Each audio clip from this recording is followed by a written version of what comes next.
যেটাকে ঘিরে নারায়ণগঞ্জের শিল্প সাহিত্য চর্চা একসময় পরিচালিত হতো।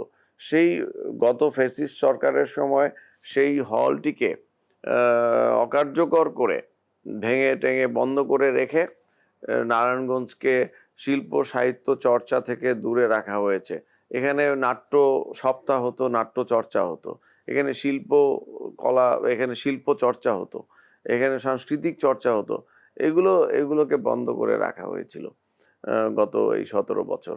এখন আমার একটা স্বপ্ন থাকবে যে নারায়ণগঞ্জে এই হলটি আবার পুনরায় মেরামত করে বা নির্মাণ করে এখানে নারায়ণগঞ্জে যে ঐতিহ্যবাহী নারায়ণগঞ্জ শিল্প সাহিত্যের সংস্কৃতির দিকে এগিয়ে থাকা নারায়ণগঞ্জ, এটাকে আবার নতুন করে জাগ্রত করা।